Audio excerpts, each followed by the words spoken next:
오늘 우리에게 주시는 하나님의 말씀입니다.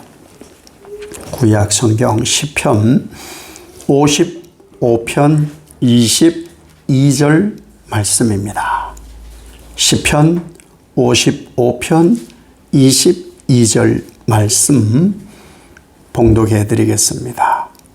내 짐을 여호와께 맡기라. 그가 너를 붙드시고 의인의 요동함을 영원히 허락하지 아니하시리로다. 아멘. 인사합시다. 하나님의 복 받으시기 바랍니다. 하나님의 복 받으시기 바랍니다. 네, 내 복도 받으시기 바랍니다. 내 복도 받으시기 바랍니다. 할렐루야, 감사합니다. 우리는 이 땅에 살아가면서 죄를 짓던 용서를 받던 복을 받던 모든 것, 이 땅에 살아가는 모든 것을 하나님께 맡기고 살아야 되는 줄 믿습니다. 여러분, 하나님께 맡기세요. 하나님께. 그래야 그것이 진짜 신앙하는 거예요. 신앙. 하나님께 맡기고 사는 것. 보는 것도 우리는 왜곡되거든요. 듣는 것, 말하는 것 다 왜곡되거든요. 오염된 거예요. 오염된 것. 그래서 그 오염된 것을 어디에? 하나님께 다 맡겨요. 그러면 그것이 재생산 다 되어지게 되어 있거든요. 그 하나님께 맡기기를 바라고. 그렇게 살았던 사람, 다윗 이야기를 오늘 해보려고 합니다. 다윗 이야기. 왕 한 사람이요, 하나님께 잘하면요, 온 백성이 복을 받습니다. 왕 한 사람이 하나님께 잘못하면요, 온 백성이 저주를 받습니다. 내가 왕이라고 분명히 베드로 사도는 말하잖아요. 왕 같은 제사장이라고 우리에게 말하잖아요. 내가 왕이에요. 나 한 사람으로 하나님께 잘하면 복을 받는 거예요. 모든 것. 작게는 나, 조금 더 확장하면 가족, 조금 더 확장하면 우리 이웃, 이 지역, 국가가 그 열방이 되겠죠. 한 사람, 나, 왕 같은 사람, 이 사람이 범죄를 저지르면요, 내 주변이 다 저주를 받게 된다. 이게 하나님이 우리에게 말씀을 해주는 거예요. 그럼 이러면 어떻게 해야 되느냐? 그 이야기를 지금 다윗을 통해 한번 나누어 보려고 하는 거예요. 지금 다윗이 이스라엘의 왕이잖아요. 어찌할 줄 모르고 쩔쩔매고 있는 그런 상황이에요. 지금 시편 55편의 고백이 이게 사무엘서의 배경이고 그렇잖아요. 어느 정도로 심각한 상태냐? 내가 근심이 너무 많아요. 오늘 이 시에 이렇게 고백을 해요. 내가 근심이 너무 많아요. 못 살 것 같아요. 정말 사는 게 너무 힘들어요. 몸도 아프고 마음도 무너지고 두렵고 어찌하면 좋아요. 어찌하면 좋아요. 지금 이렇게 시를 고백하고 있거든요.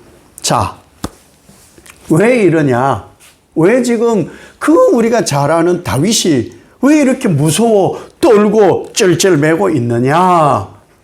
죄 때문이에요. 죄 때문에. 죄는요, 내가 옳다 하는 순간 그거 죄예요. 지금 다윗이 그렇거든요. 다윗이. 죄 안 짓고 어떻게 살까? 분명히 예수님이 임하시고 성령님 임하면 너희는 죄를 지을 수 없느니라. 그런데 왜 죄를 지을 수밖에 없을까? 연약하니까. 성령에 잠겨 붙잡혀 살면 되는데 자꾸 벗어나려고 하거든. 그렇게 하다 보니까 자꾸 죄를 지어요. 그래서 모든 사람이 죄인인 거예요. 근데 죄인이 서로 뭐라고 그거 별로 안 중요합니다. 의를 말하는 사람, 그 사람이 진짜 제대로 된 사람이다. 그렇게 하는 거예요. 이 말씀을 묵상을 하다 보니 이런 생각이 드는 거예요. 어쩌면 내가 나라는 사람이 하루하루 주어진 시간을 사는 모든 날이 죄 짓는 날이겠구나. 이건 좀 부정적 생각일 때. 근데 막 용서함 받고 기쁘고 막 찬송이 절로 나오면은, 내가 하나님 안에 은혜를 받고 사는구나. 이런데 사실 그게 왔다리 갔다리 한다 이 말이에요. 그러니까 왔다 갔다 하는 삶을 살다 보니까 모든 날이 하나님 앞에 죄 짓는 날이 될 수도 있겠구나 라는 그런 마음이 들더라고요.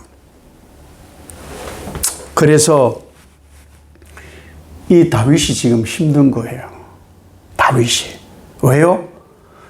여러분 순간적으로 여러분 아는 신앙대로 다윗을 떠올려 보세요. 다윗 멋진 왕 아닙니까? 오직 하나님 그렇게 살았던 사람이 다윗 아니에요? 그런데요, 다윗이 언제 죄 지었어요? 자기가 옳다 할 때. 내가 옳다 할 때 죄 지어요. 왜? 내 시선이 한 여인에게 꽂힌 거예요. 아니, 그때 왜 하나님 역사 안 했을까? 하나님 역사했지요. 하나님 함께 계시지요. 언제나 하나님은 다윗과 함께 하시거든요. 왜? 그 말씀을 이미 약속을 해 주셨거든요. 그런데 영이 마비되고요, 이성을 잃으면 하나님 함께 하심을 잊어요. 그게 가장 위험한 거거든요. 나는 늘 하나님과 함께 한다. 제가 늘 말씀드리잖아요. 내가 어떤 형편처지에서 눈을 뜨고 사는데 그 어떤 형편처지 눈 뜨고 사는 순간은 모든 순간 예수님 동행합니다. 항상 함께 하시거든요. 그런데 죄는 그것을 마비시켜요. 그걸 마비시켜요. 하나님이 다윗이 밧세바에게 눈길을 주고 부적절한 관계를 맺는 그 순간도 하나님 함께 계셨는데 마비되어 버린 거예요. 마비되니까 그가 행동을 해버리는 거예요. 내가 왕인데 내가 못하는 게 어디 있어? 그래서 밧세바를 데려온 거예요. 그것이 엄청 큰 죄죠. 이미 십계명을 어긴 죄 아닙니까? 그랬으면은 정신이 번쩍 들어야 될 거 아닙니까? 이거 계명을 어겼어. 큰일, 어떻게 하면 좋지? 그 기본이에요. 그런데 뭐 합니까? 완벽한 내 여인을 만들어야지. 그러면 남편을 죽여버리면 돼. 어떻게 이런 생각을 하죠? 아니, 완벽한 범죄를 위해 그 남편을 죽이는 생각을 한다. 마비되어도 보통 마비된 게 아니죠. 왜 이런 거예요? 내가 옳으니까. 영이 마비되면요, 내가 옳아요. 영이 살아있으면 하나님이 옳아요.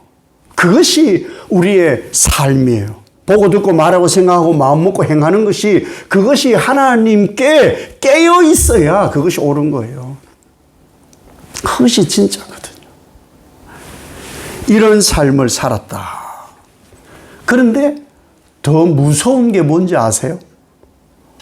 한 여자를 데려오고 완벽한 범죄로 왜 남편을 죽였어요. 근데 더 무서운 죄가 있어요.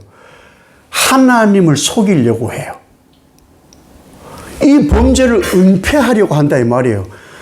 이거 하나님 앞에서 이럴 수 있어요? 어떻게 이런 마음을 먹을 수 있죠? 하나님을 속이려고, 사람도 속이려고. 이게 죄악이 깃들여 있는 인간이 할 수 있는 범죄예요. 그리고는 더더욱이 참회가 없죠. 죄를 모르니까. 잘못했다는 게 없는 건데, 내가 봐서 잘못한 게 없는데, 내가 먼저 뭘 잘못했다고 그래. 이런 거예요. 그런데 하나님이 선지자를 보내요. 이게 은혜예요. 여러분, 이게 은혜예요. 나를 깨닫게 해주는 그분이, 그게 하나님께서 보내신 사람, 그게 은혜라는 거예요. 어떤 사람이 그런 못된 짓을 했는데 어떻게 하면 좋아요? 4배로 갚아야지! 네 놈이야. 이럴 때 깨닫는 거예요. 나의 죄를 깨닫게 하시는 분이 하나님이시거든요. 이게 은혜라는 거, 이게. 이 은혜를 깨닫지 못했을 때에 선지자가 나단이 뭐라고 합니까? 너희 집에, 네 사랑하는 동안에 너희 집에 이제 칼이 끊임없이 너희에게 널 괴롭힐 거야. 너희 집안에는 항상 칼부림이 있을 거야. 엄청나게 무서운 얘기입니다. 그렇잖아요. 이게 징벌이에요, 징벌. 하나님을 속이려고 했다가 지는 의롭고 남은 잘못됐다고 생각을 한 사람. 그래서 하나님이 야, 너희 집안에 피바람 불 거야. 진짜예요. 바로 이어서 아들 압살롬이 쿠데타를 일으킵니다. 한 여인을 탐하였다가 다윗 왕이 거느렸던 모든 후궁들을 다 압살롬에게 빼앗겨요. 와, 처참한 비참한 일을 맡게 됩니다. 한 여인 탐했다가 우리아라는 한 사람 충신 죽여버렸다가 자기 충신들 다 압살롬 편으로 가버립니다. 네, 다 이뤄요. 한순간에 무엇 때문에? 하나님 시선을 피한 바람에. 우리는 하나님 은혜로 살아야 됩니다. 자, 그런데 이 정도 되면은 다윗은 죽어야 되지 않아요? 이 정도 되면 다윗 볼 수 있겠어요? 여러분 어떻게 생각하세요? 아니, 한 여인을 빼앗고 그 왕이라는 작자가 그리고 장군을 죽여. 아니, 여러분 용서할 수 있겠어요? 없겠어요? 이성적으로 용서 안 됩니다. 근데 하나님은 용서하세요. 이게 내게 베푸신 하나님 은혜요. 이게 누구나에게요. 이게 하나님 은혜라니까요. 그래서 다윗이 고백하는 게 뭐예요? 내가 첫 번째 임신했던 아들이 죽고 내가 후궁도 다 빼앗기고 왕에서부터 쫓겨나고 내 신하들도 다 떠나져 가버렸다. 그래서 난 도망자가 되었다. 이렇게 하시는 모든 일이 하나님 사랑이다. 이걸 깨달아야 이게 은혜가 되는 거예요. 이게 은혜예요. 설령 죽을 죄를 지었다 할지라도 죄로 인하여 아들이 죽는, 자식이 죽는 형벌이 임하였다 할지라도 하나님 사랑입니다. 이게 믿음이에요. 이게 믿음이라고. 믿음은요, 환난 때에 아는 거예요. 환난 때에. 하나님이 나를 인도하여 갈 것이다.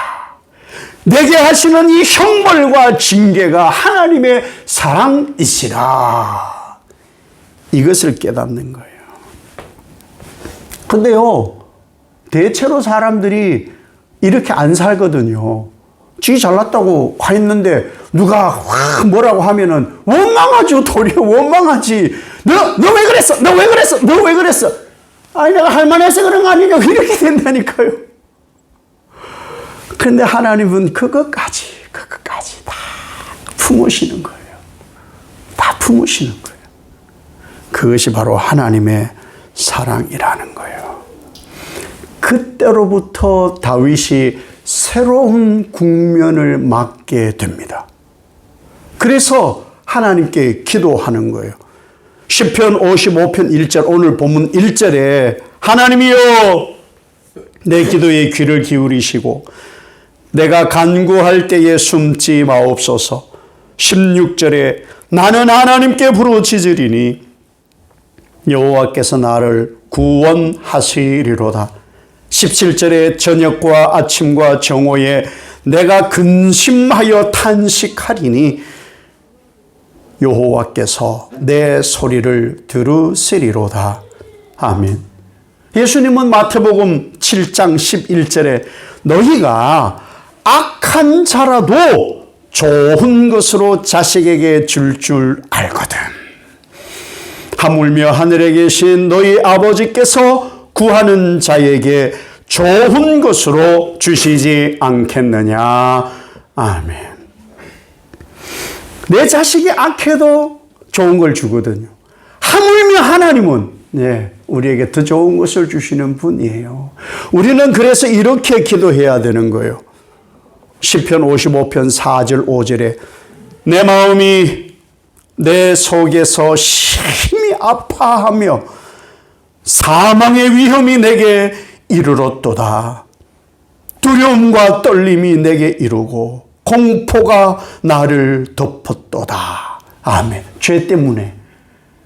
그래서 하나님께 부르짖었더니 하나님의 응답이 22절에 내 짐을 여호와께 맡기라. 그가 너를 붙드시고 의인의 요동함을 영원히 허락하지 아니하시리로다. 아멘. 여러분, 우리는 다윗처럼 사는 거예요. 그런데 다윗처럼 죄를 지었나요? 다윗처럼 죄 때문에 고통스러워요? 죄 때문에 모든 것을 다 포기하고 두려움 때문에 인생을 끝내고 싶어요? 그때 힘들 때, 어려울 때, 죽음의 두려움이 있을 그때 기도하는 거예요. 그때 기도하는 거예요. 기도하는 것이 뭐냐? 아버지!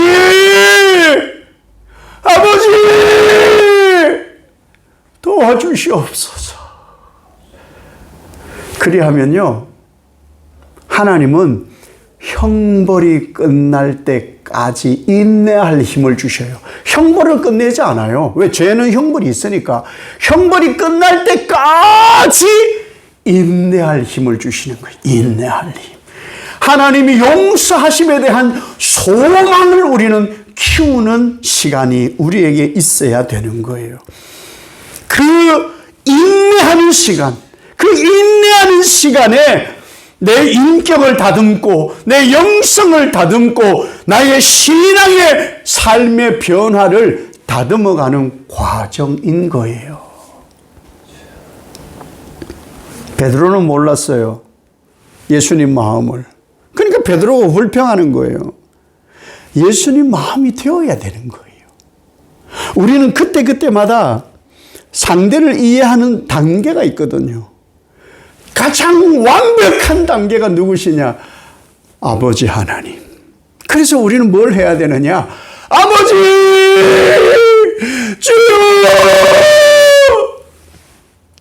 이러라고 아버지가 있는 거예요. 이러라고 있는 거예요. 저는 저희 아버지가 90이세요. 90. 저는 아버지가 말씀하실 때마다 사실 별로 안 좋아했어요. 왜냐하면 아버지가 살아온 세대를 몰랐거든요. 자라가 보니까 알겠어요. 자라가 보니까. 그러니까 우리는 어디에까지 자라야 되느냐? 예수 그리스도의 장성한 분량에 가봐야 되는 거예요. 그것이 우리의 삶인 거예요. 그때까지 우리는 형벌 속에 인내를 어떻게 하느냐? 맡기는 거죠. 맡기는 거예요. 맡기는 게 뭐예요? 그 기도예요. 그 기도는 뭔지 아세요? 그게 사랑이에요. 사랑. 그게 사랑인 거예요. 그게 하나님 마음을 깨달아가는 길이라는 거예요. 아버지 앞에 도와달라고. 그러면 어디에 가야 돼? 아버지께 가가지고 아버지 가슴에 얼굴을 파묻고 잘못했어요. 막 부르짖으면 어떤 아버지가 모가지 딱 잡고 시끄러워 잤어가 안 버려요. 그냥 싹 보듬어 앉지. 야, 잠깐만 있어봐. 네가 몇 월 며칠 몇 월 몇 시에 뭐 잘못했고 이거 안 따져요. 그냥 부르짖고 울부짖고 잘못했습니다 하면은 그냥 부둥켜 하나 주면 되는 거예요. 그냥. 이것이 바로 다윗이 경험한 하나님의 사랑이라는 거예요. 다윗 죽어 마땅할 죄 지었어요. 살인을 했다니까요. 남의 여인을 겁탈을 했다니까. 이게 죽을 죄지. 지 눈이 잘 됐다고 하나님께 이성이 마비된 상태에서 지가 옳다고 막 해놔놓고는 아니 그래 놓고는 하나님께 징계를 받으면은 어떻게 해야 돼? 잘못했다 하는 거예요. 그게 옳은 거예요. 그것이 진짜 신앙인 거예요. 하나님께 잘못했다 자백하니까. 다윗 완벽하지 않아요. 도덕적으로 완벽합니까? 윤리적으로 완벽합니까? 이 죄를 어떻게 감당하겠냐는 거예요. 그런데 하나님은 그 용서를 구한 다윗을 높이 드시는 거예요. 역대기 또한 열왕기에 보면은 모든 이스라엘 왕조에 대해서 하나님이 뭐라 하시느냐? 다윗의 길로 행하였느냐?